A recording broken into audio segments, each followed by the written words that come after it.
Yeah, Natalie's online. Okay, so we're good. Did I hear my name? Yes, it's 2:00. Let's get the show on the road. So call the meeting to order for October 3rd, 2022. We have a request from Councillor Hughes to make an addition to the agenda, so we're going to do that right before the in-camera, right before the information request. So we'll add in 9 point something. Councillor motions.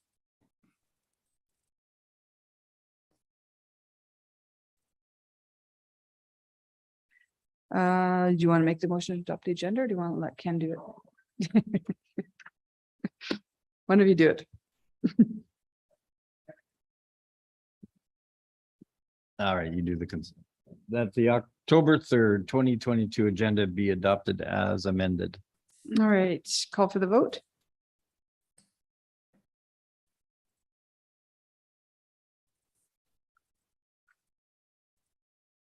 Voting's closed.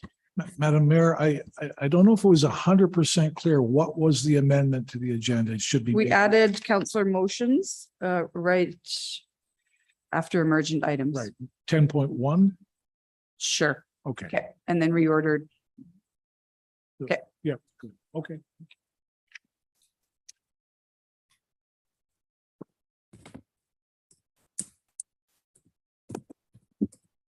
We're still waiting Closed. for Councillor Killick. Councillor Killick? Yeah, I just typed it in the chat. Okay, so we're closed and that motion passes unanimously. All right, we actually have two registered speakers today, a returning favorite, but before that, we actually have Marcy Mazurenko. Is that how'd I do there, Marcy? Okay, she's the executive director of the St. Albert Sturgeon Hospice Association, and she has a presentation for council. So Marcy, you're welcome, first of all. Thank you. And 5 minutes to speak. Is that good for you? Sure. Okay, awesome. I do have a presentation, but we won't. worry Is about it That's okay. paper or is it the PowerPoint? I have a, We can get that set up. Sean, can you help her?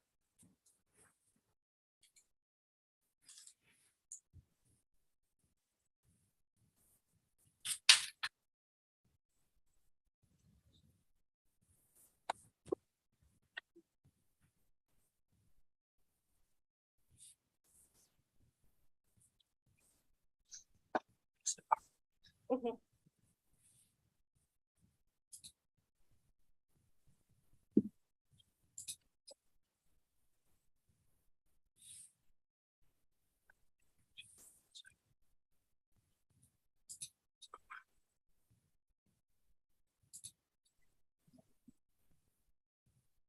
Again, thought I heard it.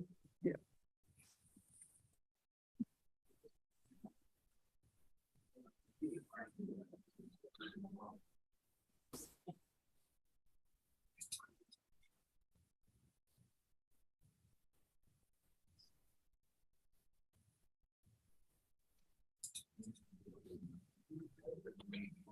Here we go. Thank you so much.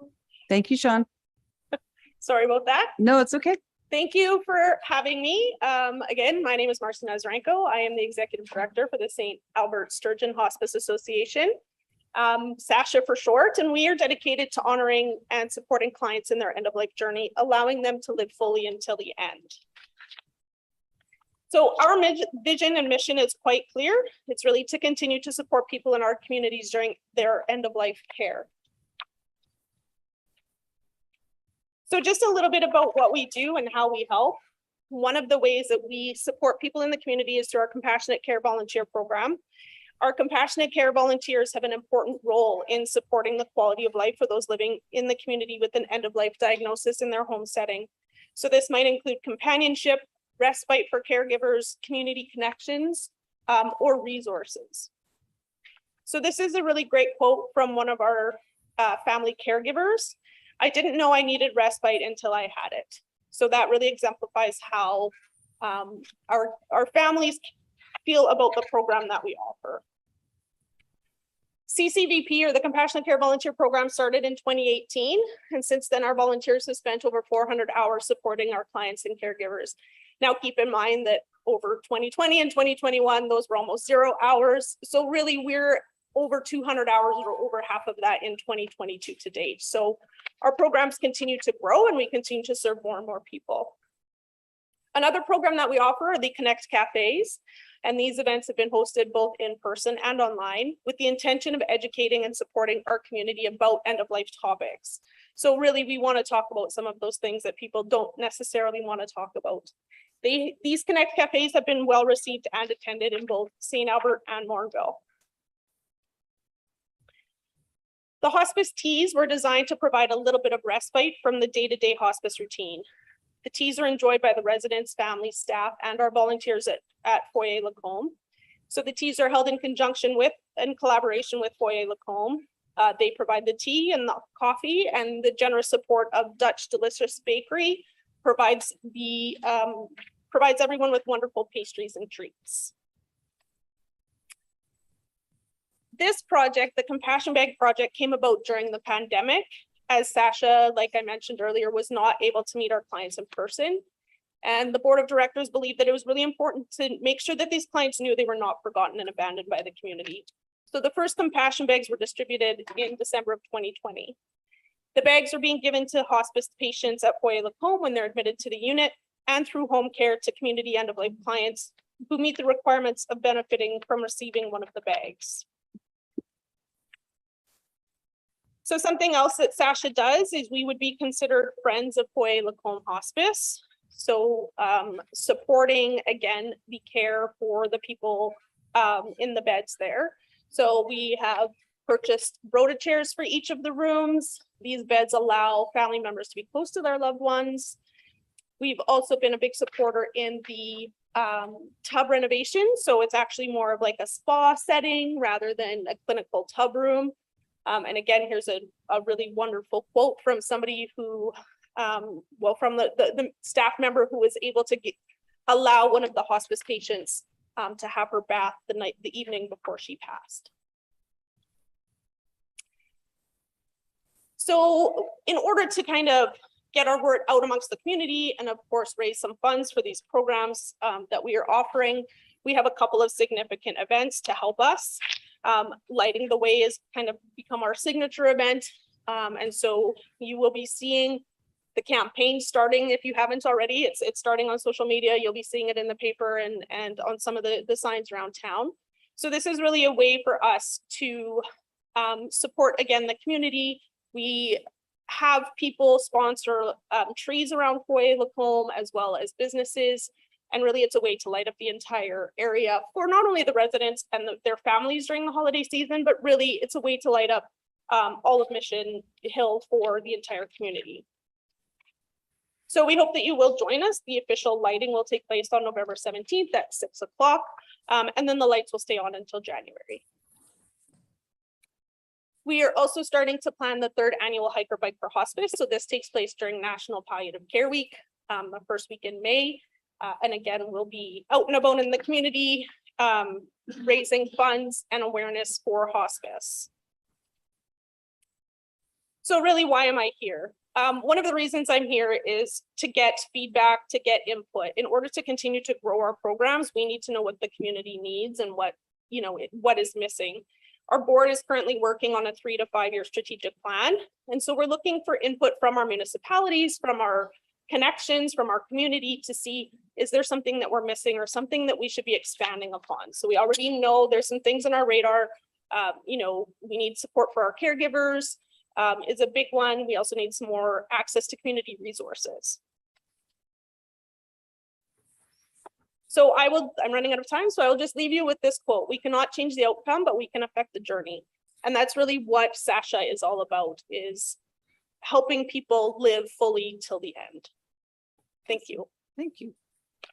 And thank you for coming. I think this is the first time the hospice has been in front of council, so it's nice to see what's going on. I will be stopping by on the 17th, just a little bit later than 6 o'clock. So any question? Oh, Councillor Mackay's already ready to go with a question. Yeah, thanks, Mayor. Thanks for the presentation. I really appreciate it. I've just got a couple of questions, if you don't mind. How were you impacted? Was your volunteer base as severely impacted as some of our other volunteer organizations in our community? Or how have you survived? I would say no, because we were through the pandemic, we were able to still provide some services in terms of phone support for our caregivers. And so we have a very small group of volunteers, to be honest, but it's a very special group of people who are doing what they do. So we haven't necessarily lost any volunteers, but we are still continuing to recruit so that we can grow our programs. Oh, that's good news, actually. The other question is more specific, and I don't know this, and maybe I apologize for not knowing this, but what's the cost to light up a tree, and does the city of St. Albert actually have a tree lit up? So there's two options. There's a $500 option, which can be half of a spruce tree or a deciduous tree, or $1,000 for a big spruce tree. I'm sorry, and the second part of my question, do you know if the city has a tree? Not that I know of. Okay, good. And yeah, no, there isn't a tree. I Probably believe a little Charlie Brown tree in the corner. I believe in the past, some of the counselors from some of the councils, that, because of course we cover Sturgeon County as well, have kind of had their own counselor challenge to make donations. But I don't know that any of the municipalities have actually purchased a tree or sponsored a tree. Okay, thanks. That just gives me an idea. And the last question I have, you were asking about, so how, like, your purpose. So I'm just curious, are you connected to our community services quite closely, like in the sense I'm talking about the city services? I would say not as close as we would like to be. And that's part of what the board is looking for. And so with a volunteer board, of course, those resources, as we know, are limited. And so as the executive director now is the first paid, employee of the organization, that's part of my role. So definitely opening to making those connections and really, again, growing our program and making sure people know they're available to help. Yeah, I would just encourage you to reach out, but I will actually probably follow up when we do questions to administration, to have somebody reach out to you. Perfect. Thank you so much. Awesome. I think Councilor Bermansky has a question as well. I don't have a question. I just have a comment. I'm in awe of what you accomplish, with your group and your volunteers. And at that light up campaign last year, the eyes of the people, in the facilities next door and whatever, it was invaluable. So I support you so much. And I just appreciate all the great work that you do. Thank you. Appreciate that. And I see no more questions. So thanks for coming, Marcy. I think Councilor McKay might be doing a follow-up later on in the agenda when we get to that piece of it. So you're welcome to stick around. Thank you. Thanks. All right. 12:13. So we have a presentation from Bless. I know that the auditors are 2:15 time specific. I just sent them a message to see if they'd stick around for another 5. So I think we'll get Bless down to the mic. Mr. Alden Henry, well-known face at our chambers. Nice to see you again. Good afternoon, Madam Mayor and councillors. I'm not going to do a presentation on the screen. Our young lady that we have as an interpreter, Marina Neuenhout, was unable to present this report. And so I'm doing a fill-in, and she was the one that did all the work. What you have in your package is the full report and also the PowerPoint presentation. So the presentation is a culmination of 3 months of work, and all of our coordinators that we have that we hire for the summertime present to the council, and it absolutely is the highlight of their program. And it looks particularly good on the resume, so it works well. Lorena's a third-year environmental sciences student at U of A. Unfortunately, she was unable to juggle her courses to attend. She did provide me with a 156-page PowerPoint presentation that I'd like to read to you page after page, if that's all right. Just kidding. We've all been in meetings like that. So I am here to thank you for your support for this program. It is extremely successful. To quote Lorena, it was a huge success and helped families find and connect with nature. We were able to help foster positive conservation through experiential education. In short, hold a frog, touch a worm, touch a tree bark, hug a tree, smell a prairie sage, and hear the birds sing and sit in the long grass. No cement, no pavement, no swing sets. It's quite unique. The program is self-funding. It is paid for with the proceeds of a bingo that we have every 2 years. The city provides the log cabin and the support for blessed programs, including table setups and tear downs, and it's invaluable. Thank you. They say imitation is the sincerest form of flattery. Nature Alberta has started an education program similar to ours through the schools. Parks and Rec have an education program at the parks. Ducks Unlimited and Fish and Wildlife have done so as well. I just thought you would like to pat yourselves on the back for the success of this incredible 20-year successful nature program. So I just wanted to say thank you for all your support. Is there any questions? Pretty good news, eh? Nobody's That is asking for good money. news. I went last Wednesday or Thursday, I can't remember what day it was, to the Alberta Lake Management Society had their little conference in St. Albert. Right. And said some opening words, and there was a really good presentation on the Big Lake management plan. It was really informative and lots of conversations about getting that interpretive center built finally. Well, yeah, Yeah. well, it's the closest provincial park to a major urban center.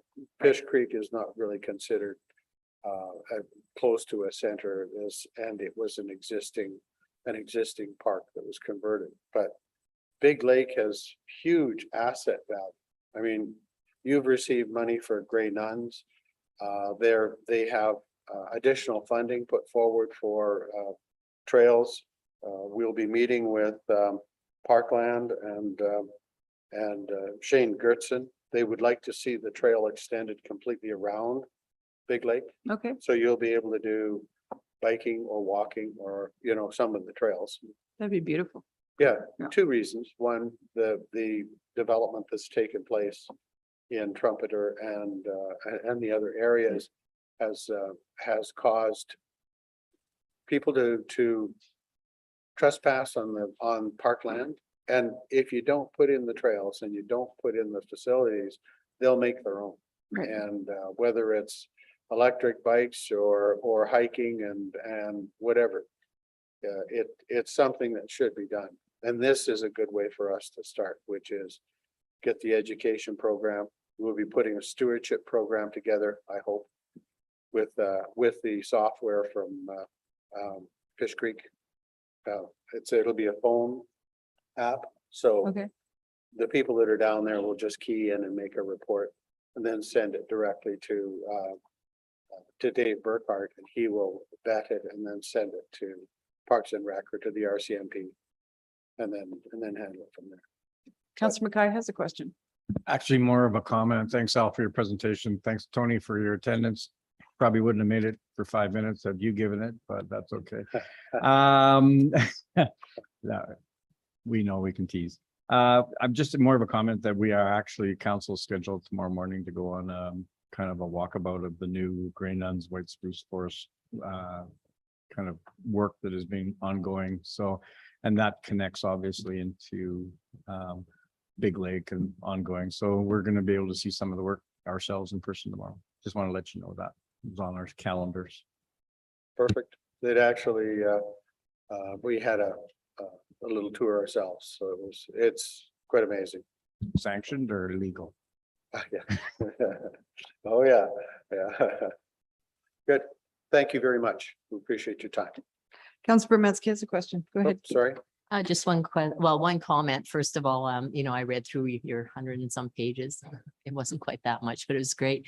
Everything you had was so interesting and creative in the program. So I think that, going forward, it's wonderful. I hope you can do more of it. The only one question I had is you mentioned you were on Instagram and Facebook, but I didn't see Twitter, and a lot of things are retweeted in St. Albert through Twitter. Are you on that site or not? I can't answer that. Okay, it'd probably be a Dave good one if you aren't, Dave if you Burkhart aren't. is well, what I will do is I'll make a note of it and certainly get back to you, but Dave Burkhart is our IT person. Okay, and So that's all. I will see whether or not we are. I would think we would be, but I'm just guy that gets to stand up and talk. So Appreciate it. Thank you. Thanks very much. Thank you. And thanks for doing the program. It's You're a welcome. success. Thank you. Everyone loves it. Everyone looks forward to it. It was remarkable. We're bringing Lorena back next year. Good. The program was that good. Yeah. And incidentally, we didn't use the log cabin because of COVID. What it did is it forced us to go buy a high quality little wagon. And she goes out and does the platform and does the so you're not in an enclosed space. Right. So even during COVID, it actually taught us or made us think outside the box. And it has been very successful, hugely successful. It opens up new opportunities and flexibility to do it that way too. I'm sorry. It opens up new opportunities and flexibility of where you do your programming. Well, it depends whether you sell photocopiers or not. So, thanks so much. Thank you. All right. Council, we're gonna have to jump to agenda item 7.1, time specific 2022 audit plan. And we have, I think we have Sheldon Jacobs from KPMG on with us. Is that correct? Correct. Thank you. All right. How are you? Good, good. Everybody can hear me? Yes, we can hear you just great. So I don't know, Mr. Fletcher, do you want to introduce anything or we're just going to go straight over to KPMG? Okay. Take it away, Sheldon. Okay, thank you. Good afternoon. So my name is Sheldon Jacobs. I'm an audit partner here in KPMG, and we are the external auditors for the city of St. Albert. In past years, you worked with my colleague, John Stelter, and Mr. Stelter recently decided to retire, and I've been asked to assume his responsibilities for your external audit. So that's the reason why you have a new face in front of you. I'm a senior audit partner within KPMG, and my family and I have made St. Albert our home for almost 25 years, having been born and raised in Edmonton. I've had the pleasure to work with your finance team recently to transition from Mr. Stelter, and do prepare to walk through our audit planning report that was previously submitted to council for today's meeting. So I don't plan on putting the slides up and doing a page flip. What I thought I would do is I would just touch on the high points, and if there's any questions, I'd be pleased to answer those. So to start off with, KPMG has been appointed to conduct external audits of the city's consolidated financial statements and the financial information return for the year ended December 31, 2022. We also audit a schedule of revenues and expenditures relating to the city's FCSS activities. And then also we audit the St. Albert Public Library Board financial statements, which will be separately reported to that board. And then ultimately those accounts are consolidated within the city's financial statements. So a similar scope, actually an identical scope to what you've had in the recent past. As your external auditor, it's really our job to inspect the city's records and accounts and to provide an opinion on whether the consolidated financial statements of the city are fairly presented in accordance with the public sector accounting standards. Our audit is designed to detect misstatements and errors in the financial statements, should there be any, that could be potentially material to the users of those financial statements. And you'll note that in our document that was submitted to council, that materiality for the 2022 financial statement audit was established at $6 million, which represents approximately 3% of the budgeted expenditures for the year. And there hasn't been any change in our materiality level compared to the prior year. Now, when you look at that materiality level of $6 million, that doesn't mean that we only look at the largest transactions recorded by the city. In fact, during the course of our audit, we will examine on a test basis both large and smaller transactions that have occurred throughout the course of the year and at year end. Our audit planning report also addresses a number of areas of focus. The most significant of those, which will impact the actual numbers in the financial statements, relate to revenue amounts subjected to external restrictions, contributed tangible capital assets, capital expenditures related to approved capital projects, environmental obligations or any other contingencies that the city may have, investment accounting, property assessments and taxation, and then also the operating costs of the city and accounts payable and accrued liability. So those are the key focus areas that we'll focus on during the course of our audit. Like I say, those are, really where the transaction streams that give rise to revenues and expenditures or capital assets within the city's financial statements. The one thing I'd like to point out is that an audit is not static. So as we undertake our field work, which will commence in November, right through to April when we report to council, we will adjust for any items that come to our attention that may not already be in our audit plan. Any significant audit adjustments or errors that we note in the financial statements, whether they're adjusted by administration or not, and if there are any, we will report those along with any other audit findings and any performance improvement observations. We'll report those to council at the conclusion of our audit at your meeting on April 17th. The results of our audits or the external audits are required to be publicly reported prior to May 1st of 2023. So we've developed a work plan that will ensure your timelines are met. Assuming we aren't faced with another wave of COVID, this year we do plan to do our work using a hybrid approach. So some of our work will be done on site, some of it will be done remotely.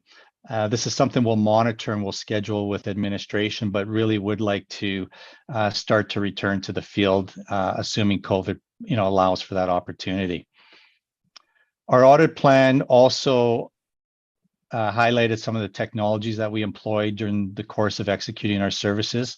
And at KPMG, we're committed to investing in enabling technologies. And finally, the one item that I would like to just touch on briefly, and there's an appendix to our audit plan that was provided to council, is we have a new auditing standard this year that we have to adhere to. It's actually not a new one, but it's a revised standard, which we referred to in the document as CAS 315, identifying and assessing the risks of material misstatement. So this is a standard that's recently been revised to provide auditors better direction and guidance when planning and executing our audit. So the standard really recognizes the importance of a robust risk assessment when we plan our audit so that we're focused on where there could be potential errors in a financial statement. And it's also been updated for the fact that to give recognition that really the important role that technologies play today in the operations of our clients. So for the purposes of today's meeting, I just wanted to highlight that this new standard is something that we've embedded into our planning and our work plan for this year, and that we will fulfill our professional obligation to meet the standard when we perform our audit. We're very appreciative of the opportunity to work with the city as your external auditor, and would be happy to answer any questions that council may have in respect of our 2022 audit plan. Awesome. Thank you. I'm not sure if Mr. Stelzer let you know, our council generally doesn't have a lot of questions on the plan. Might have more in April when you come back, but I will open it up to council for any questions. Anyone on Mr. Councilor Killick? Go ahead. Yes, Mr. Jacobs, thanks for the presentation. Our internal administration does quite an extensive or has quite an extensive environmental standards reporting and management team. How is KPMG's role would be different or similar to what we already do internally? Well, what our role would be is to look at any of the significant areas where you might have environmental obligations that have historically been recorded in the financial statements, and look to see that if there's any estimates associated with those liabilities, those future outlays of cash that may need to be made in a future period. Any updates to assumptions, the estimates have been appropriately updated by administration. To the extent that there's any meeting minutes or any significant studies in terms of new developments in environmental areas, we will read those again to look to and discuss with the finance group to ensure that if there's any accounting associated with any obligations you have that could be material to the financial statements, that those are incorporated in the financial statements. So we're not really adding anything new in terms of what administration will be doing. It's really an audit to be comfortable that if there are environmental liabilities that need to be recorded in the financial statements or updated in the financial statements, that indeed such estimates have been made or have been appropriately updated. Okay, thank you. The other one in one of your slides, it uses a term I'm not familiar with, and it's called rebuttal significant risks. Right. What the heck does that mean? Rebuttable risks. So those are areas where we have to perform audit procedures unless we say it's rebuttable, which means there's a reason why you don't believe you have to perform the risk or sorry, the procedure. So in a number of cases, and what's very common with all organizations that we audit, is we have to assume that there can be override of financial results by management. We have to also assume that an entity could potentially have fraud in an organization. And so those are called rebuttable, which means the auditor is required under professional standards to perform procedures in those areas, unless there's an absolute reason why we believe that, we can't have a material error arising from those activities in the financial statements. So it's really a thou shalt do unless, but the unless is usually a pretty rare circumstance. Hopefully that helps. Yeah, no, and that's driven by your perspective of the risk rather than having someone at the city say that it's a low risk. It's actually a professional standard. So there's a limited number of areas that are identified by the Auditing Standards Board of Canada that, in addition to our regular risk assessment procedures we must execute on all audits. Okay, thank you. That clarifies it. Thanks. All right, Councilor Bermansky, go ahead. Thank you for your quick presentation. On page 16 of your slide presentation, it mentions our Climate Change Resource Center. Could you clarify what that is, please?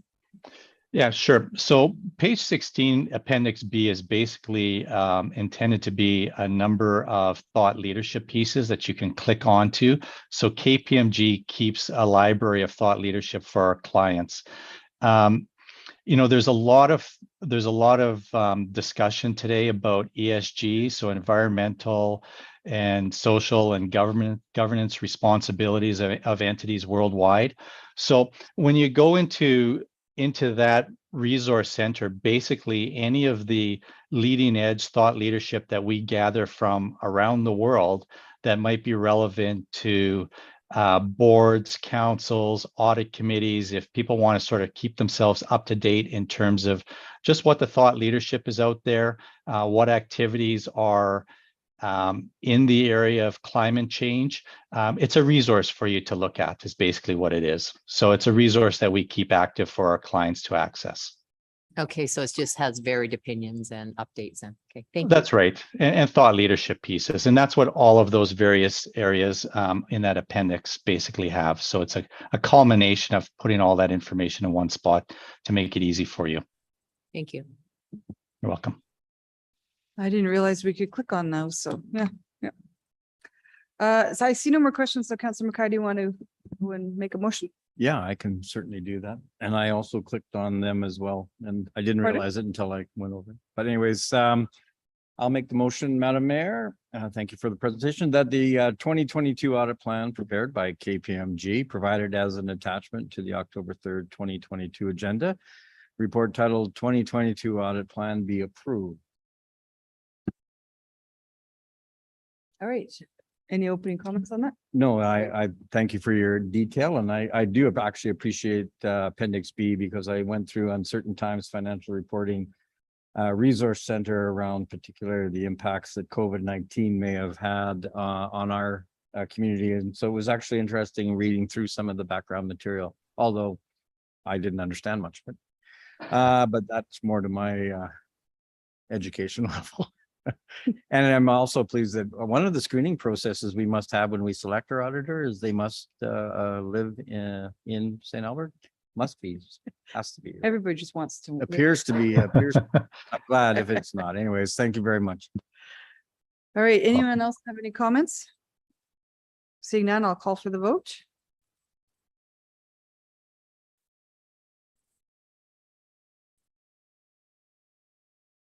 Councillor Killick. Counselor Killick? I'll Okay, get. all right, voting is closed. And that passes unanimously. Thank you, Mr. Jacobs. I guess we'll see you back here in April. Thank Have you a very good much. day. We were a couple of minutes late.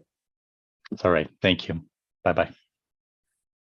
All right, council, I'm flipping back. So we were just finishing presentations. The Fastball team's not coming until 4:30. So let's go to business arising. From those, any business coming from the Sturgeon Hospice Association's presentation. Councilor McKay, you had something? Go ahead. Yeah, no, just to follow up back to administration. I mean, I guess you heard the presentation. If I was wondering if it would be possible to have somebody reach out to the Hospice Association and just, if they haven't already, and just make those connections. As Marcy's identified, she's just beginning to stand up in her new role. And oh, Elizabeth has just popped on there, I see. Just a question, Elizabeth, were you able to catch the presentation? Absolutely. And to Councillor McCabe through Mayor Herron, did catch the presentation, have already connected to the team on FCSS branch, and they will reach out. They're operating out of the food bank. So we've probably had lots of conversations in proximity, but not specific about services and what that relationship looks like. So we'll get on that. Appreciate that. Thank you for the quick response. Awesome. Councilor Hughes. I'm going to beat you to the punch can on something else. I really like this organization, and I just think that care and compassionate end of life is absolutely it's essential, just to show respect for people in all forms of life. So with that, I'm going to give notice of motion that the city of St. Albert sponsor a Christmas tree for the St. Albert Sturgeon Hospice Association Christmas tree light up program for $1,000 to be funded from the council sponsorship budget. Right. As long as I don't have to hang the lights. No, in fact, they prefer if you don't. Don't forget, last year, there was a lot of them that were stolen it was horrible. So. All right, any more questions coming out of the presentations? Councillor Jolly, Councillor Killick, you're good? All right, let's move on then to consent agenda. I think Councillor McKay's doing that one. Nope, I don't have a clue why I popped up again. Pardon? I can, but I don't know why I popped up. Councillor Broadhead's jumping on it. Go ahead, Wes. Thank you, Madam Mayor, and I believe we got a notice to pull 8.1, correct? Yep, All right. there's not much left there. Move that the recommendations in the following agenda reports be approved. 6.1, regular council meeting minutes of September 19th, 2022. And 7.2, rescind policy C-CC-06, St. Albert Philanthropy Award. Awesome. Call for the vote. Voting's closed. And that passes unanimously. Okay, 6.1 was just approved on consent, which was the minutes. 7.1 we have dealt with. 7.2 was the rescinding of the St. Albert Philanthropy Award policy. So we are now, 7.3 was not on consent, was it? Okay, so we are into 7.3. Which probably should have been on consent. I don't know why it wasn't, to tell you the truth. Sorry, guys. It should have been, but it's not. Let's go to it. The withdrawal from the Heritage Reserve. So Elizabeth is making a presentation? In point of fact, we have no presentation specific to this, but we're certainly available, Elizabeth, to answer any questions. Okay, any questions for Elizabeth, Mr. Fletcher, anyone?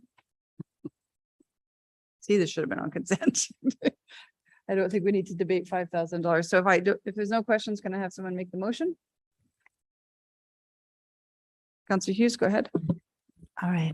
The council approve up to $5,000 be withdrawn from the Heritage Reserve Fund to support the Arts and Heritage Foundation and costs incurred for review of the plan maintenance of Number Place that impacts character defining elements of the building. All right. Any comments on that? This probably should have been on consent is what I thought when I read it before. You know, we want to make sure that we are supporting, and Smart Places, we're in it now. So we want to make sure that we maintain the integrity of the building. It's a historic site. So it's really a no brainer. That's it. Okay, thank you. I see no one else want any comments, so I'll call for the vote.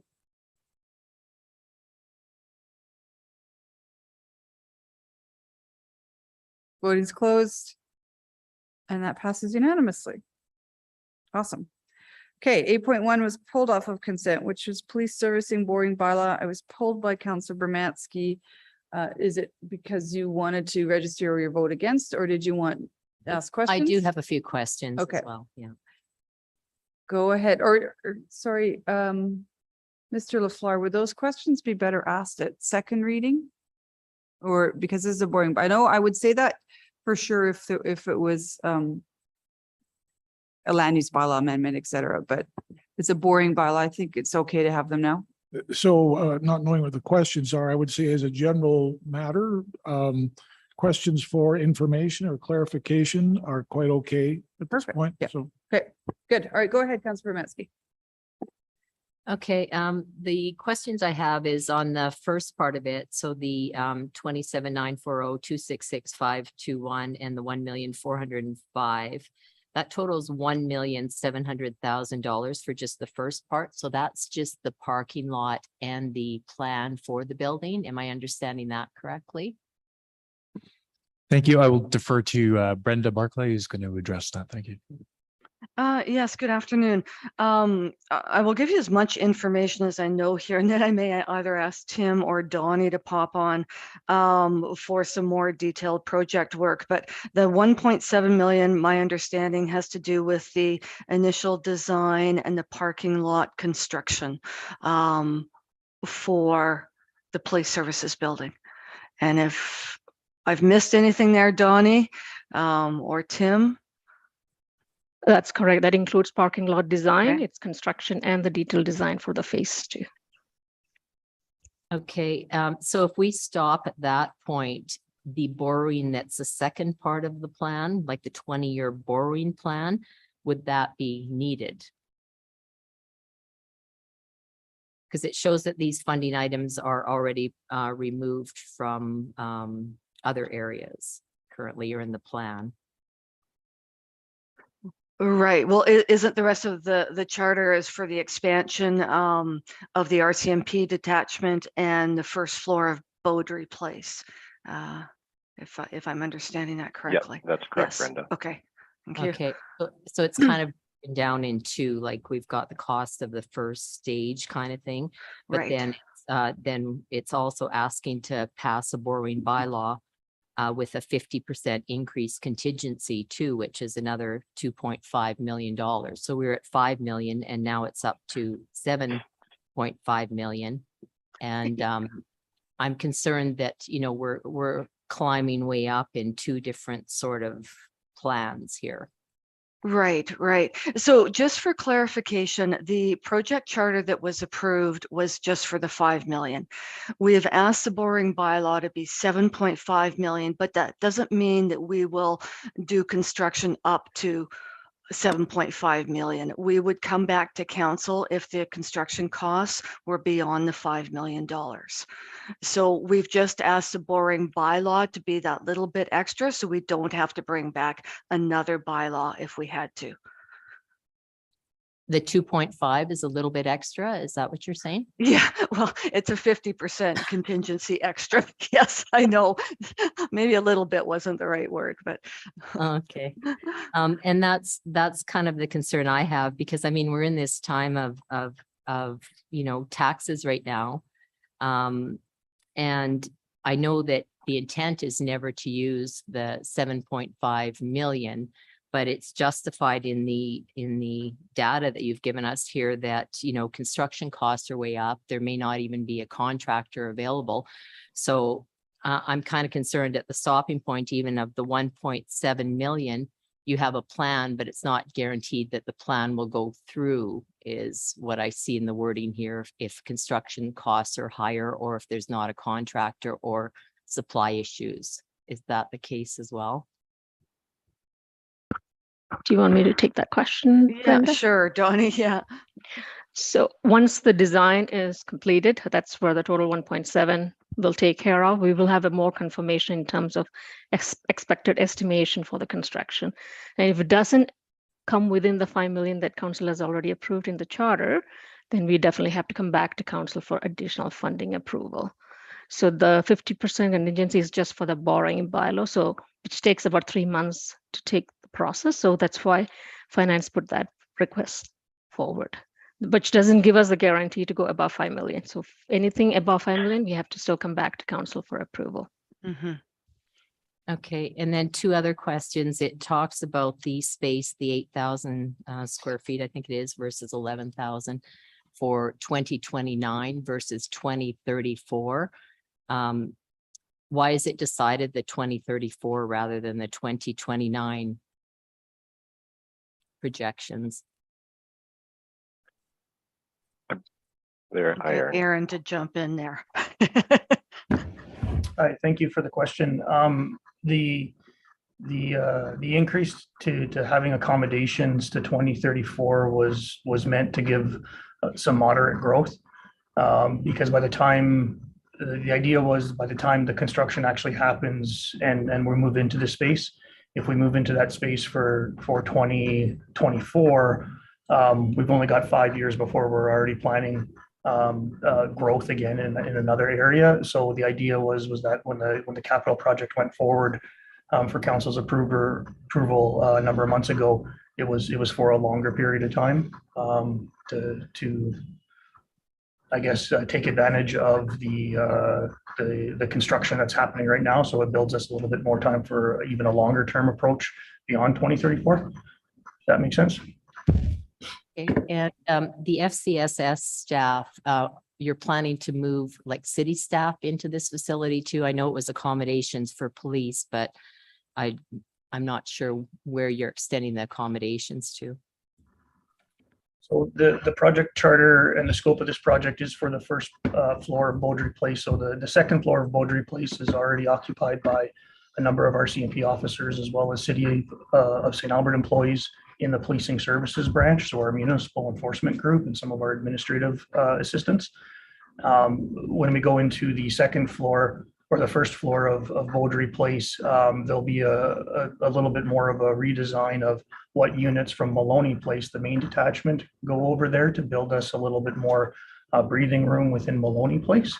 So it will still be a combination of federal RCMP employees and municipal employees, but the current staff at the first floor, planning is underway to relocate them to a different facility. Okay, and if you go forward with this plan, you know, as is, could it be changed? Say we go to a provincial police force, you know, could some of the plan be obsolete at that time? It's a tough question to give you a for sure answer on. I think my take on the provincial police service, if that were to happen, it's going to be a number of years before implementation of that service. And I believe the current model that's being pitched as well is also something where municipal employees would support the provincial police service, just as we do right now, municipal employees supporting the RCMP. So the likelihood of still needing accommodations is still going to be there if the provincial police force were to take over that RCMP side of things.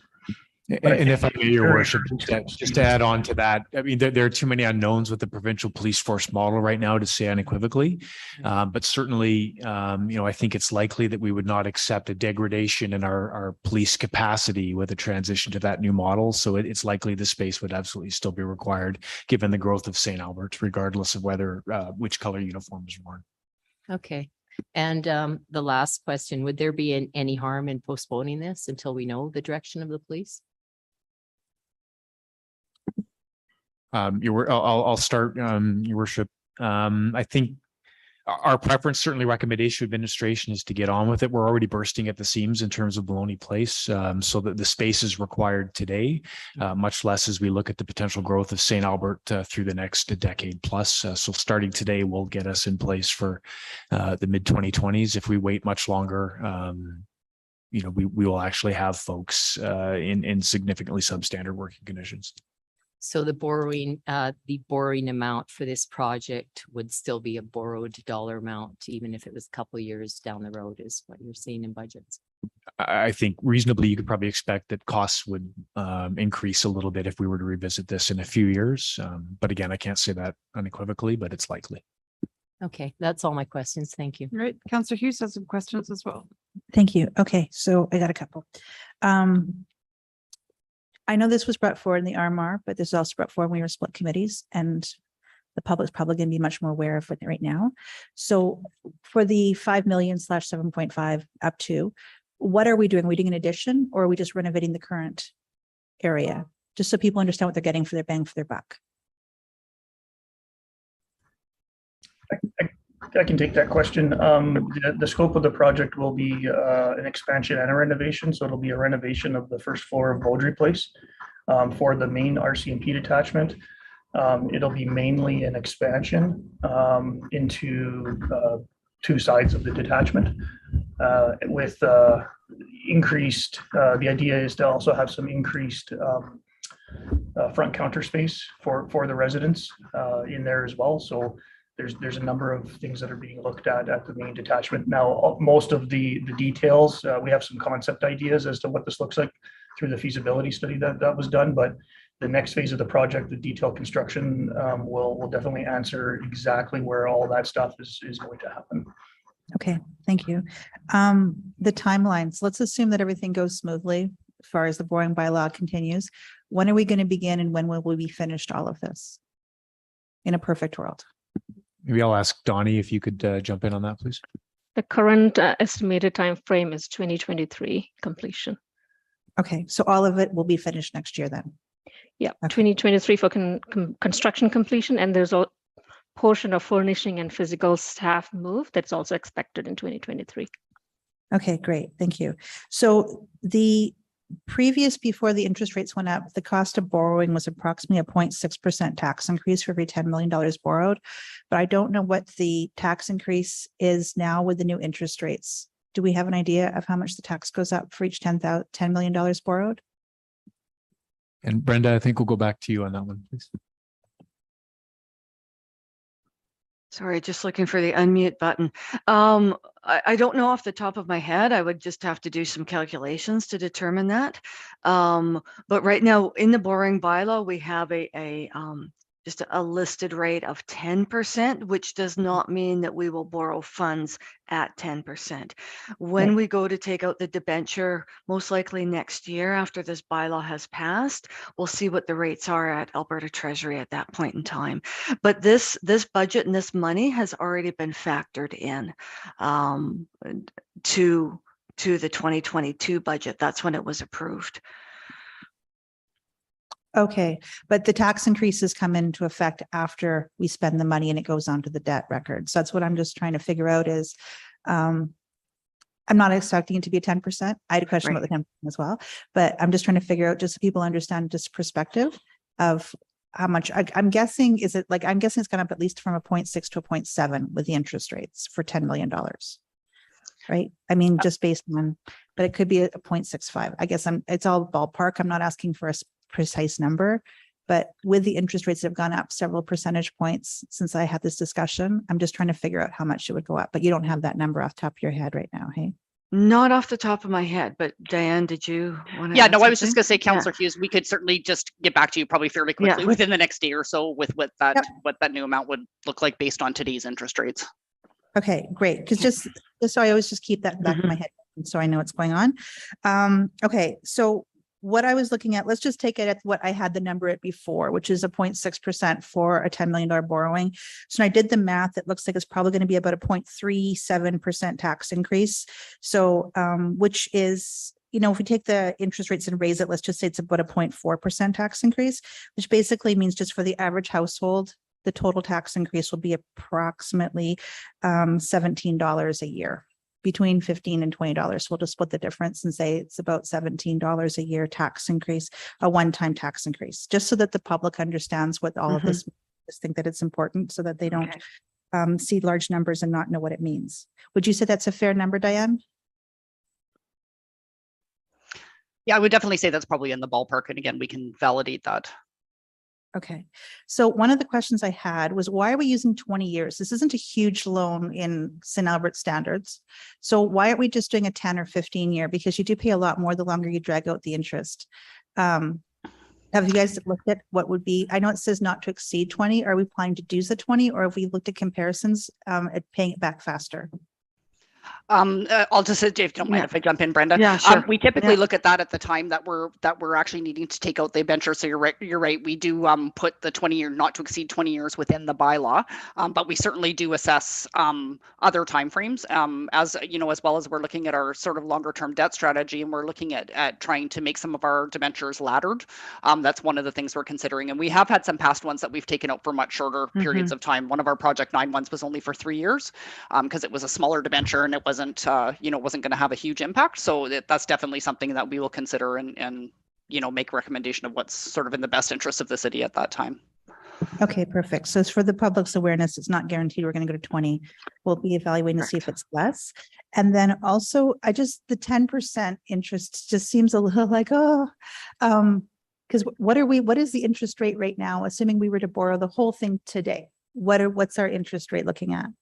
I know we as of December 31st, but what is our interest rate right now? Well, some of the current rates on Alberta Treasury were at 5.48. So they were up there, and they're actually expecting 2 more rate hikes this year, October and December. So initially I had the interest rate on the borrowing bylaw at 6%, and I did raise it to 10. Just knowing this current economic climate and this environment, that was just the outer end, kind of like the 20-year time frame. It was, if I put it at 10, we were covered. Okay. Not to say we would pay that. I know you're not going to ask for 10 unless you tell you what's going to happen. Okay, so even with the higher interest rate, I'm probably guessing that the total tax increase would be a $20 per year-ish tax increase, maybe as high as $22, but basically we're looking at less than $2 per month on the tax bill for 2023 going to 2024. For the 2024 tax books, that's when we start paying the piper. Am I interpreting this correctly? Just so people understand exactly what we're getting into? Yes, and we'll validate that for sure by most likely the next day or so for you. But that seems reasonable. Okay, perfect. That's it. No more questions. Okay. All right, Councillor Mackay, you want to make a motion? Yes, please. That the financing for parking lot construction at Maloney Place and the detailed design for the police accommodations project be approved as follows. 27,940 reallocated from project 419334 police building accommodations. 266,521 reallocated from project 420336 police building accommodations. 1,405,539 be approved to be withdrawn from the municipal land and facilities reserve as interim financing. And number 2, that upon passage of bylaw 28/2022, the related funds for the parking lot and the detailed design that were financed on an interim basis from the municipal land and facilities reserve shall be secured through debt financing authorized by the bylaw, and that the municipal land and facilities reserve shall be reimbursed for the funds advanced. And number 3, that bylaw 28/2022 being a borrowing bylaw to renovate and expand the main RCMP detachment and the first floor of the Beaudry Place be read a first time. Thank you, Councillor Mackay. Any comments? This is first reading. A lot of good questions. Certainly a lot of them will be probably expanded upon and answered in subsequent discussions and when we pass or look at the second reading and even a third reading. But it's clear from anybody that has ever taken the time to actually go and walk around our RCMP and our kind of municipal enforcement current accommodations, you'll see quickly that there is a very large, very important need. Matter of fact, parts of this have been punted down the road on numerous other occasions, and it's only led to increased cramping and probably some inefficiencies in our human resources and our police programming growth. And one of the other things that I have to bring forward is that there are requirements under our municipal police service agreement with Public Safety Canada that requires us to provide adequate space for our RCMP contract. This 8,250 square feet of space, I don't even think it's going to be enough when you really look at some of the demands. So this is making the best situation out of a bad one right now anyways, in relation to some of the service requirements. And for anybody that has actually taken the drive by the detachment and looking in behind fire hall number 2, you'll see that there's already ongoing work very well along in relation to the expansion of the parking lot, which was sorely needed for staff. Matter of fact, when I went to the barbecue that was held there, that was the number one question I received from civilian staff, because they required additional parking, and that wasn't being involved. So, I mean, this will only improve our services. We've seen some of the issues we've identified in the background report. So I went on and on and on for first reading that I didn't think was necessary, because all this was meant to do is bring it forward so that we can actually get the petition. So anyways, that's my. So good. Councillor Bermensky. Good comments, Councillor Mackay, and I understand your point of view on it too. The only thing that's still, eating at me is that the 2023 completion means it can be completed fairly quickly. So I would like to see it just maybe postponed just until we can be sure that we need that type of facility. And I understand the commitment to the federal government as well. So thank you. Councillor Hughes. Thank you. So a couple of things I just want to add to. The reason why there was all these questions is because if residents have an issue, which I'm not predicting they will, but if they did, this is the time that they have to do their petition to voice their opinion against it and to force a plebiscite vote if it was necessary. So I just want to make sure that the residents understand what we're doing and why and the real impact. So that way they can make their own decisions and we can respect that. And they aren't, if they have an issue, they aren't being told about it on second and third reading when it's too late. I don't predict that there'll be an issue, but I also want to make sure that all their potential concerns were addressed. The other thing that the public needs to be aware of is some people think that the RCMP is kind of a standalone, and we are still responsible for, as Councillor Mackay said, we're responsible for the building, we're responsible for the equipment, and we're also responsible for paying for the majority of the salaries of the RCMP. So while we have a service provided to us, the maintenance of it is still our responsibility to look after. And so that is why we are looking at doing this expansion, because it is our responsibility to do this. The other thing I just want to make sure that public's aware of is that this is not influencing the 8.2% tax increase for 2023. It will not come into effect until 2024. So what happens is we will be borrowing the money in 2023. And then as that money hits that December 31st of that year, then it goes into payment plan for 2024. So it will affect the tax increases for 2024, but not the upcoming year. Just so that people understand, this is not going to affect this, and that's not the reason why we are where we are with the 8.2. And that's also why we see things that are approved previous years for borrowing, and then a couple of years later, that's when we actually see the tax increases come into effect. Unfortunately, that's just the way it goes. But that is why we also see higher tax increases this year, is from borrowing decisions of previous years. So that's also why the timeline is important, because if it's spread out over 1 or 2 years, it would obviously be a decreased amount each year. So I think that was all I had, and thank you.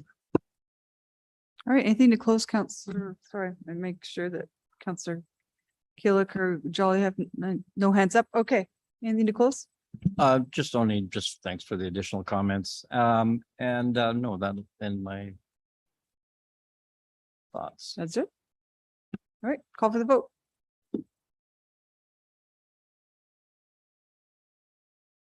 Voting's closed. A motion passes by majority with Councillor Bermansky opposed. We had no emergent items on today's agenda, but we will now go to Councillor Hughes's motion for the land use bylaw. So 2 parts to this. There is a request to waive notice, and then there's the motion itself. Why don't you read both in, and then we're going to go to ask questions, because in case council members have questions about even waiving notice. And that's fine. We can split it. The 21-day required notice of motions waived for the following motion, that an amendment to the land use bylaws brought forward by November 3rd, 2022 to include commercial school as a discretionary land use in the Boardwalk District. Thank you. I will apologize that this did not get put on today's agenda. I didn't see it. So, but we don't have a backgrounder. So this always makes me hesitant because I like to have backgrounders because of those unintended consequences. So we have Adrian with us. We do, your worship. Adrian's online and could speak to. Okay, so council, if you have any questions, even about waiving the notice or the motion, we can do it all together. I see Councillor Mackay has his hand up already. Go ahead. You used my words, unintended Yeah, I know. I try to jump in there. Well, you snuck it in.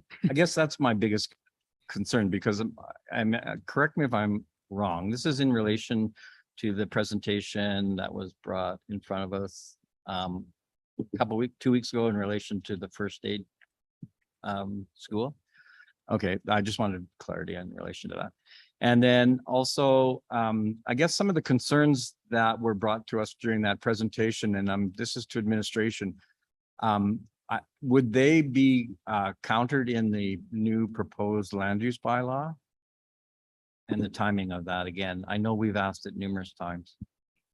Perhaps I'll with your indulgence, let Adrian speak first and then follow up. So thank you, Councillor. So just with the respect to the timing, a typical land use bylaw amendment is a 4 to 6 month process, just to allow circulation, review, etc. And administration, as you're aware, is working on the full kind of omnibus review of the land use bylaw, which we're intending to bring back to council in Q1 of 2023.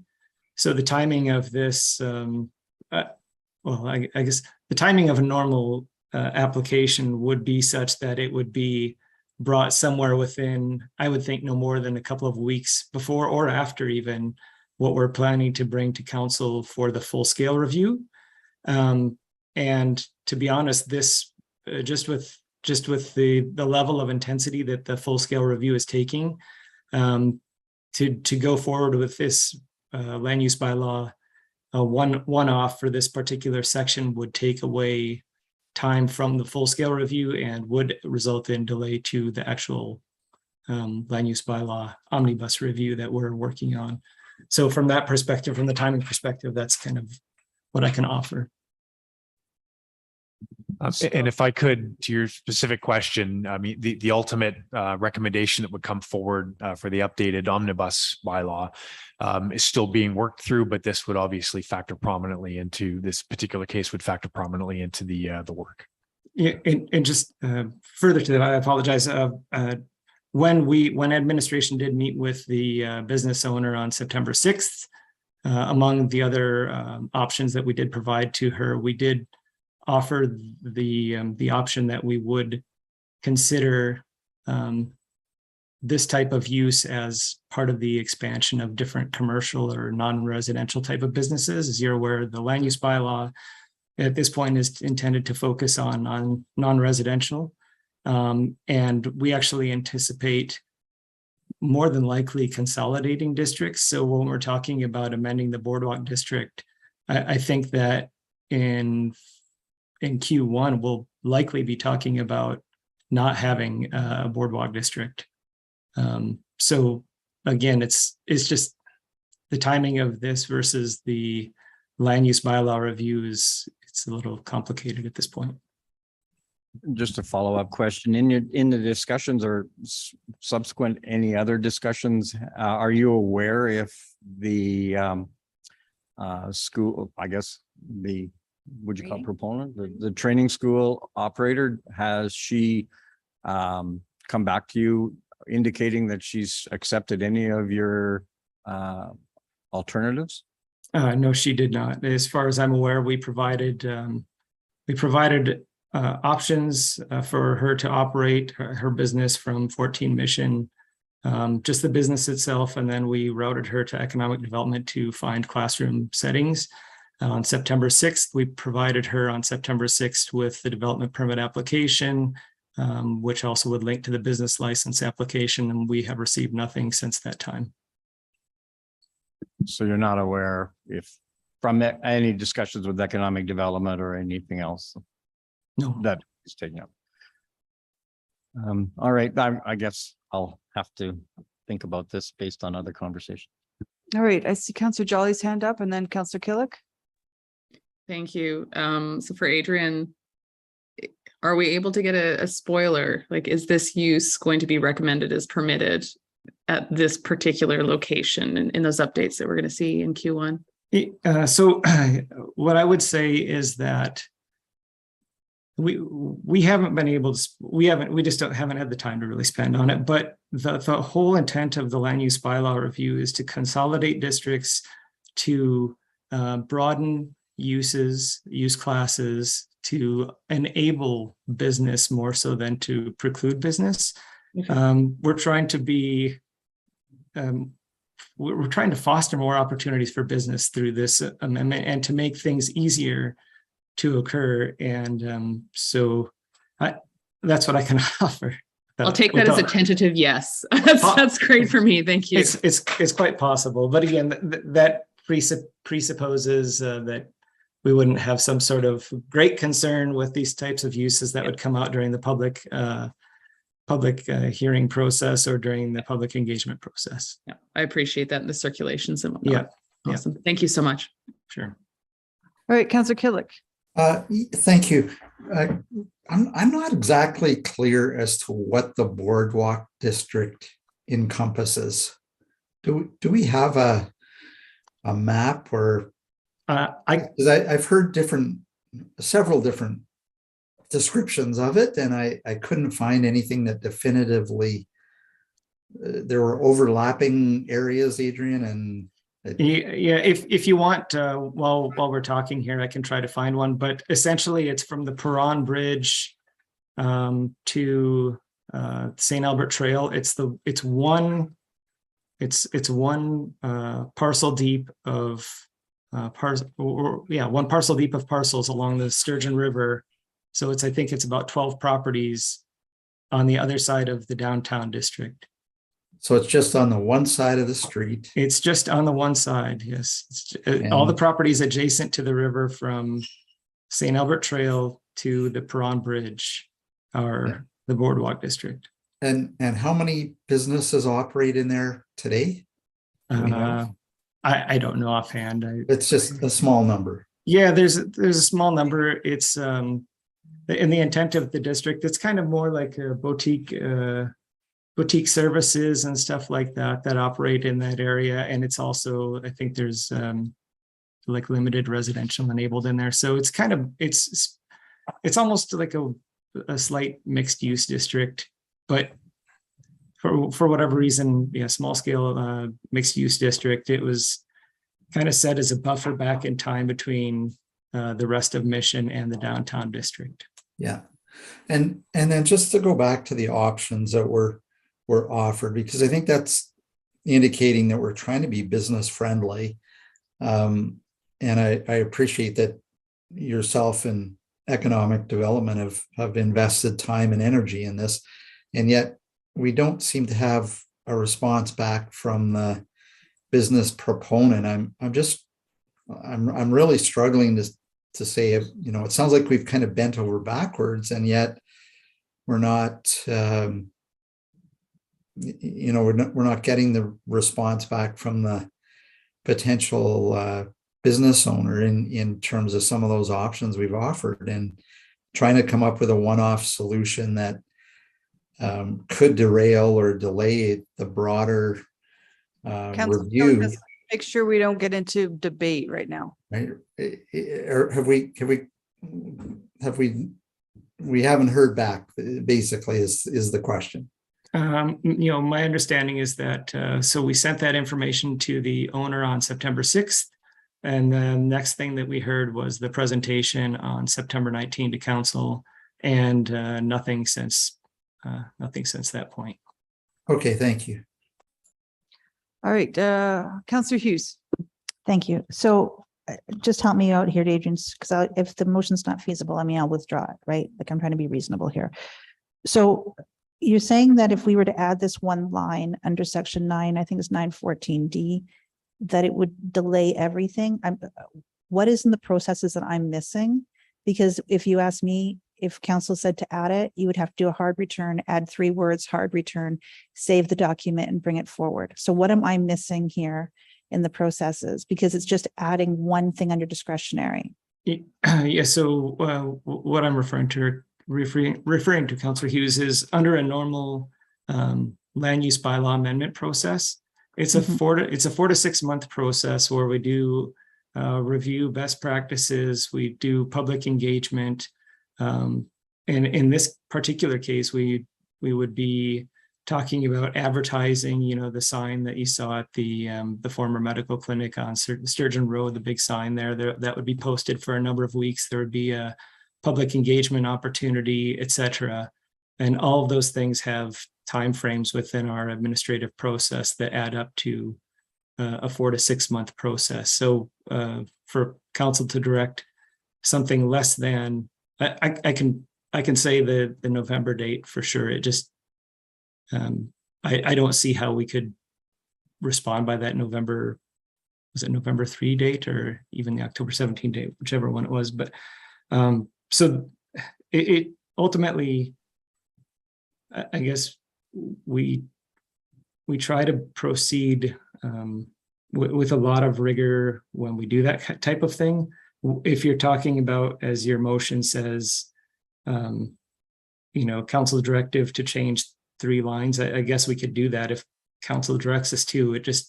It's out of the normal practice and process for administration when it comes to a land use bylaw amendment. Okay, so even if it's an addition, because I'm just thinking when we added, it was a couple of years ago, we added something about like dog grooming could be allowed in a home use occupation, etc.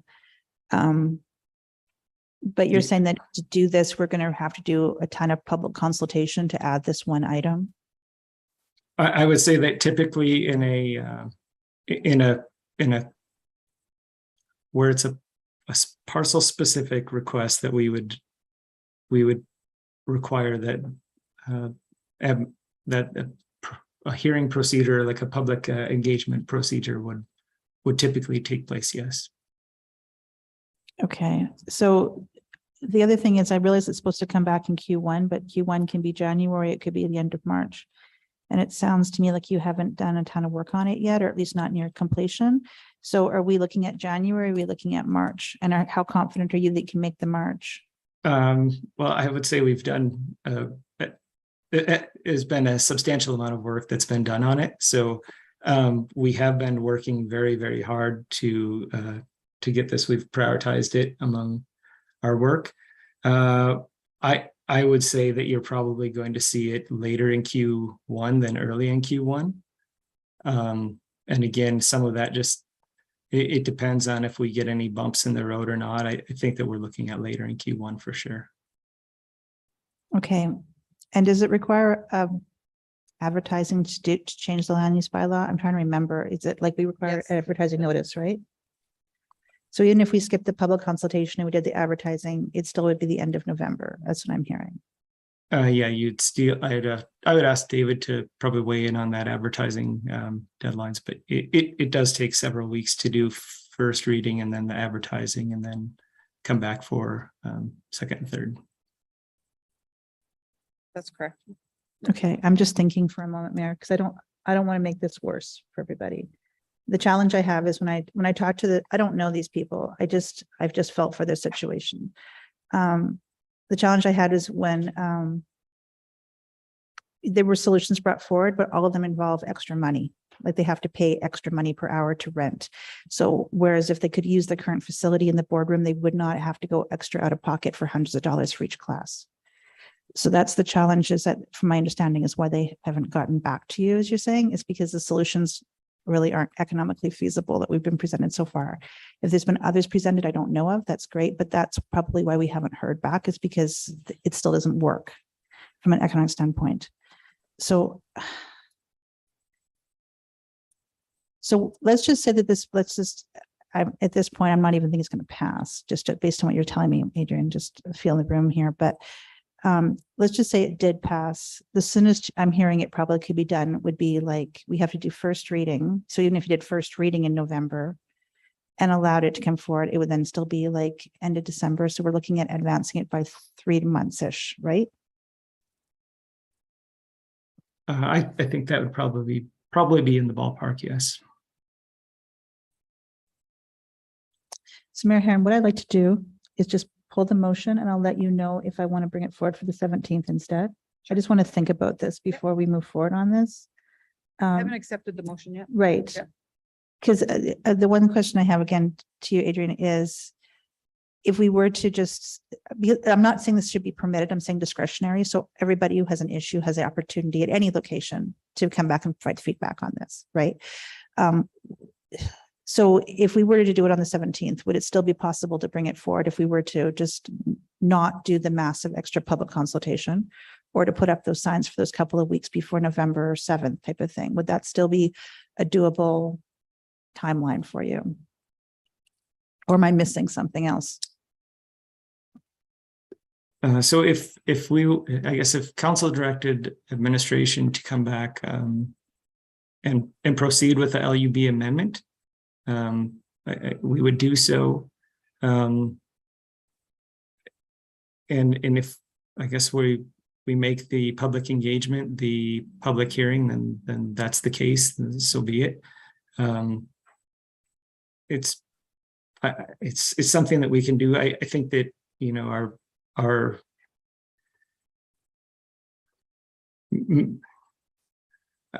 have some hesitancy about it. It maybe at the end of the day, it's not going to affect anybody. And like you said, there's still the discretionary aspect of it, so that there would still be a notice to the neighbors and then a 19-day appeal period, et cetera. Beyond that. So I guess we can do that. It's obviously not the preferred direction of administration, but yeah, if council directs us that way, then we can. Okay, I just, Mayor Herron, I'm just gonna let this go and just leave it as the notice of motion for the 17th for now. So that way, Adrian, you still get to write something in a backgrounder, because I know you're looking forward to doing a backgrounder soon. I'm just gonna think about this so that I don't want to make something wrong, but at the same time, I also don't want to penalize them an extra 3 to 4 months, because they may not be surviving until March when we actually make the full amendment to the land use bylaw. And that's just the challenge I'm going through right now. So let's leave it on the table for the 17th and not do waiver notice. And I will think about what to do in the next 2 weeks. Okay. Thank you. All right.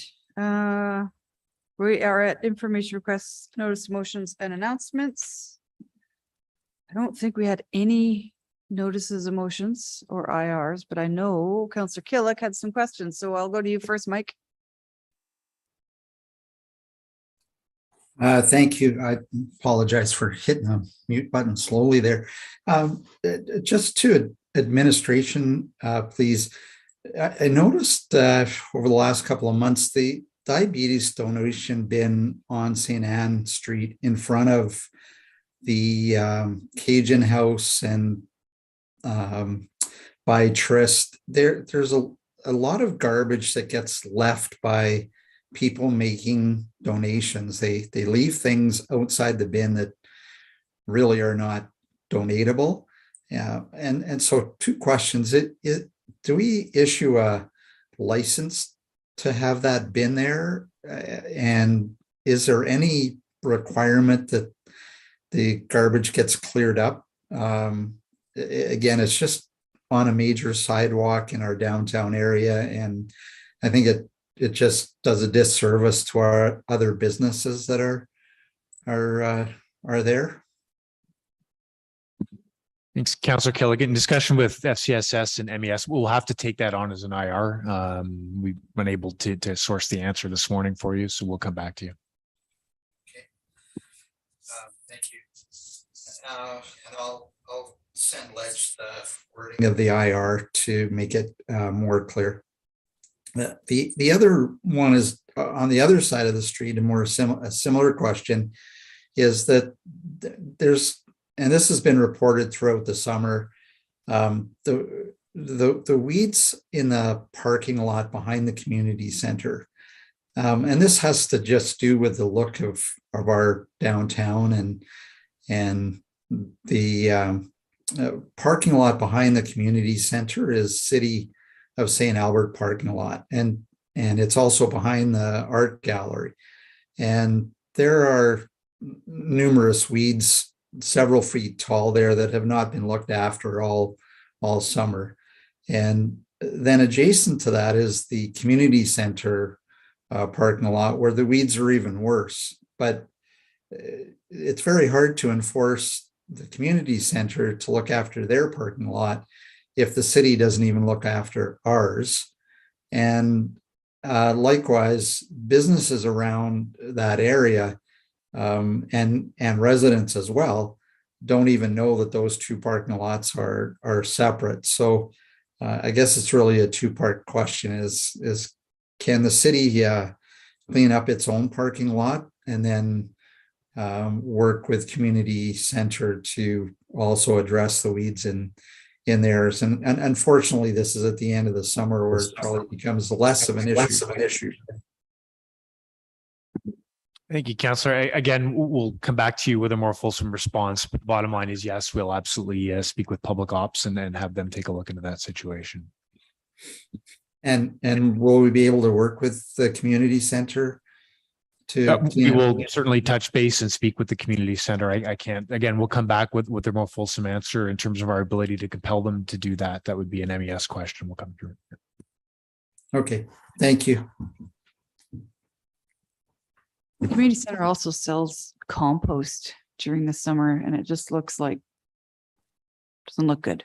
Just big bags of dirt covered in a tarp. I'm not sure if that's a separate business license or if they're subleasing their parking lot. It just my thoughts. That's all you had, Councillor Killick? Yeah, thank you. Okay, Councillor Bermansky, anything for administration? I don't have anything. Thank you. All right, Councillor Broadhead, you're good. Councillor Mackay, you're up next. You're good. Councillor Hughes? Okay. And the only thing I had was a question about the memo you sent council about the bridge in our recently annexed lands.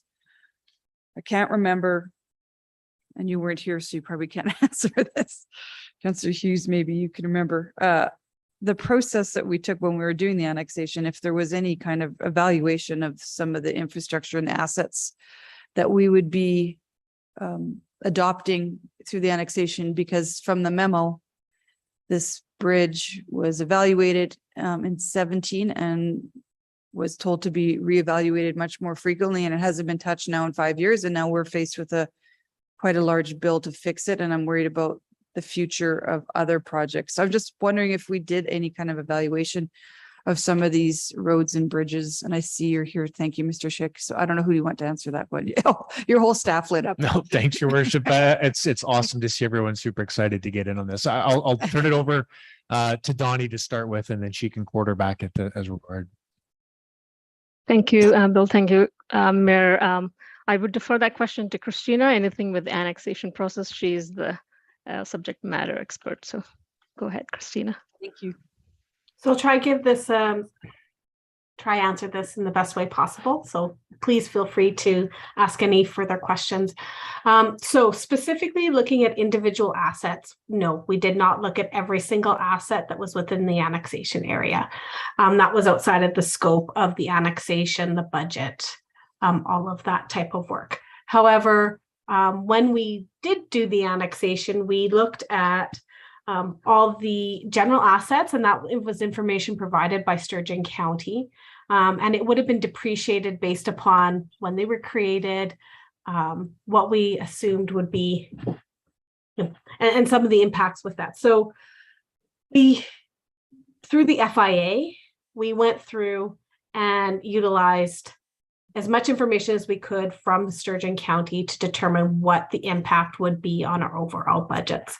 And if you go back and look at the FIA, and it's a long time ago, and a lot of things have changed with COVID and increased interest rates and all these other factors that were not really thought of in 2019, you'd see that we're assuming that we would probably need about a 2.3% annual increase in taxes to support the existing services and service levels as determined back in 2018, 2019, and the addition of adding the additional land, assets, and people associated with the annexation.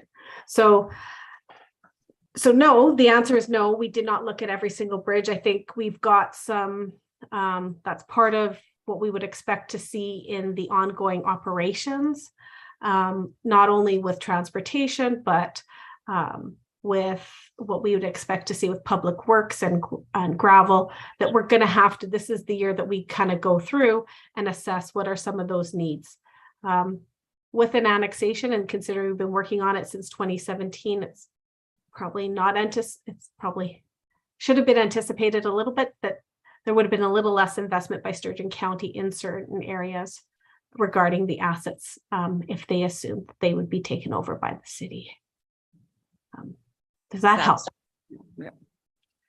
So I don't know how we discovered this bridge. So we're going through all the assets now, or is this just kind of a, okay. And I'll leave that to Donnie how they figured out this one, but I would assume that's what's happening. Yeah, to add to what Christina said, we do have a bridge program that we go and assess any of the newly added assets to our portfolio.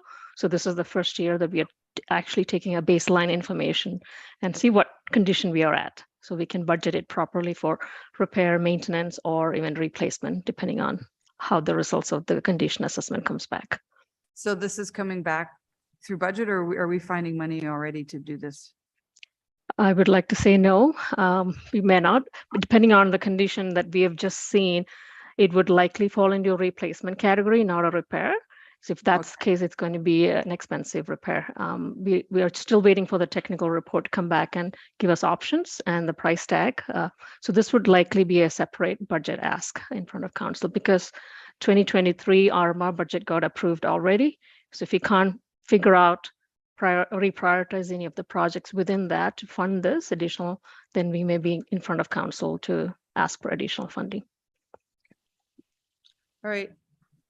Thanks for all jumping on for a simple question.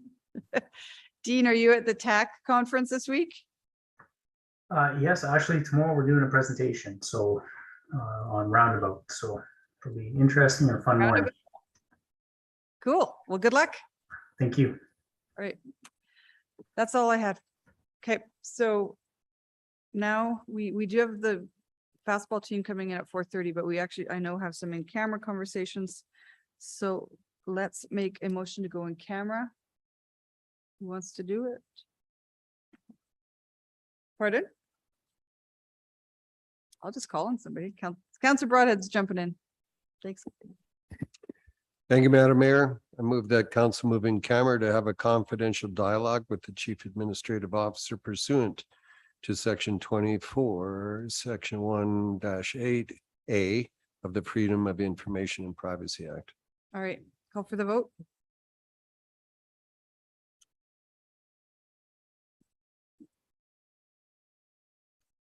Councillor Killick, please. Councillor Killick? In favor, I just can't type fast enough in the chat box. I will. Passes unanimously. Mr. Fletcher, is the ledge staff are you sticking around till the fastball? We will be here, so we can do the breakout room for you. Okay, you can do that then? Yeah. All right, sounds good. Thanks. See you guys in the.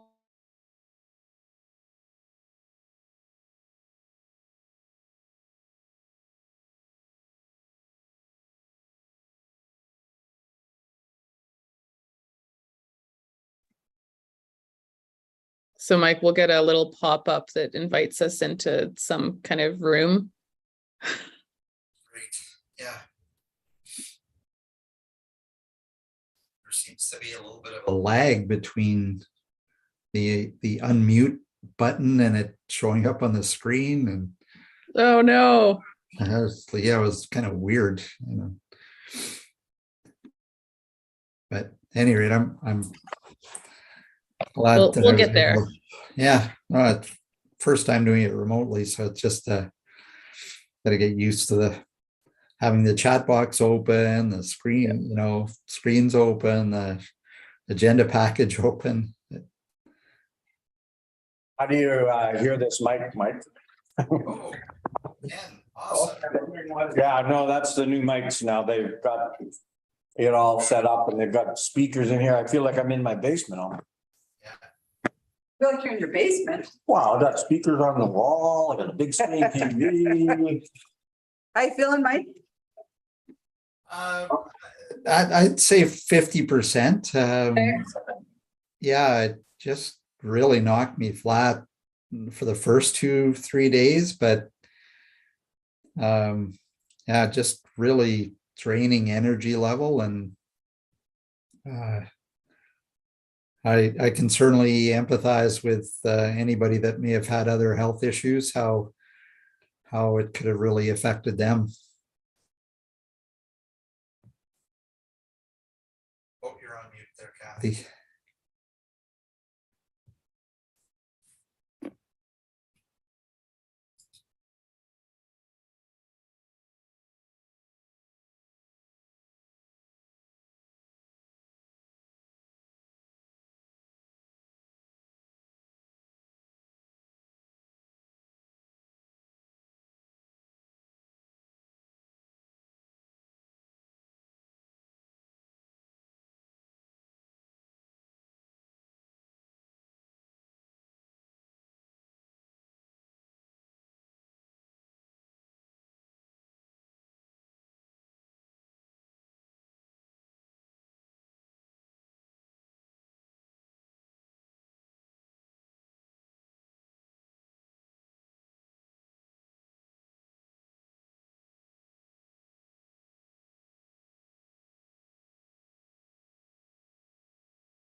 Yeah, we can do that now. So Cheryl, Tamara, we didn't make a motion to reconvene a public, so we'll do it here. And Sheena's willing to do it. The camera council come out of in camera. Ready? The council come out of in Oh. camera. Call for the vote.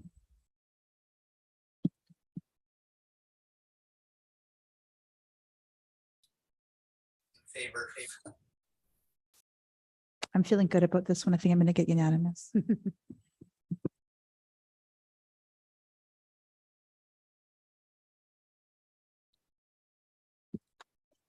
We're still waiting for Counselor Killick. Yep, Counselor Killick. Counselor Hughes has made a motion to reconvene in public. Just need your vote. In favor. I'm typing it as we speak. All right, that passes unanimously. All right. So that actually brings us to the end of the agenda, except for one special thing. So this is great. So welcome girls and parents and whoever else is here, family, grandparents, whatever. So always exciting to have the public come in here and kind of receive a, I don't know what I would call this, just a congratulations and a thank you for what you're doing for our city. So I can't even remember how, did you bring this to my attention, Christina? I can't remember. Paul call you out. That's it. Okay. So, and we've recognized a few teams in the past, sometimes for Canadian championships, and that's what we're here today. So I've got a little bio here for everybody who's watching at home and for the members of council who are curious themselves. So this is the St. Albert Angels U13A Fastball team. So after winning provincial gold in 2021, this group of athletes worked incredibly hard this season to achieve a 28-5 record. They won silver in the GPLS tournament league and went 5-1 in provincials to repeat gold. Following this, the team went to Victoria, BC, where they went undefeated in the Little League Softball Canadian Championship to become the first team from Alberta, that's awesome, to represent Canada at the Little League Softball World Series in Greenville, North Carolina, in almost over 20 years. So that's amazing. You guys feeling pretty proud of all that? You're all 13-ish years old? Yeah. Is the coach here? You guys are the coaches? Do you want to come up to the mic and just tell us a little bit about how, you don't have to at all. Just tell us about the process and the journey to get there. Uh-oh, Sean's running to turn on the mic. You don't have to, but we're just curious to see, you know. Yeah, we'll get a picture. Yeah. I just love it. I love doing this to people. Just tell us what the girls mean to you and how hard they work to get there. Oh, I can start with And that. don't make They me mean so cry. much to me. So Dean and I have actually coached the girls for 5 years. So they're very, very close to our heart. They're very hard workers.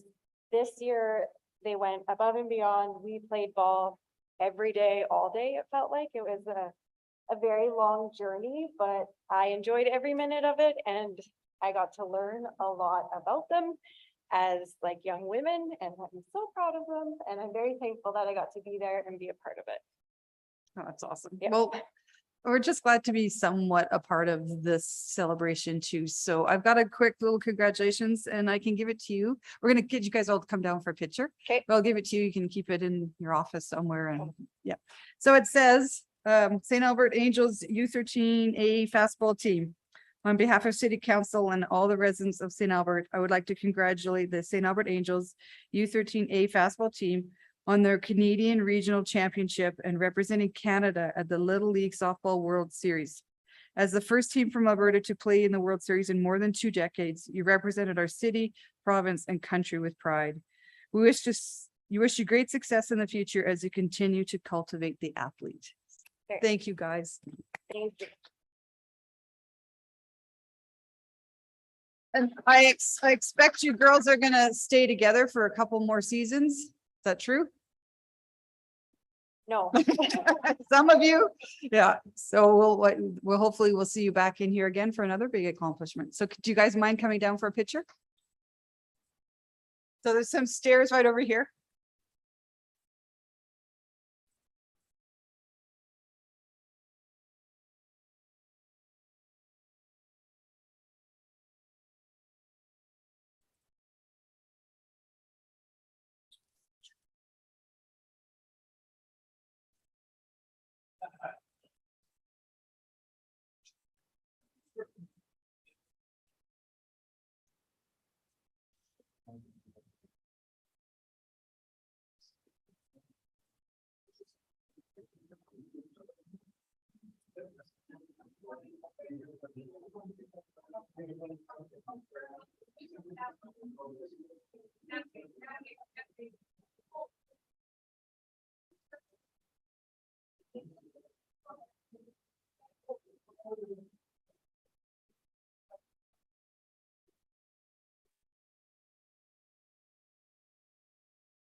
Meeting adjourned.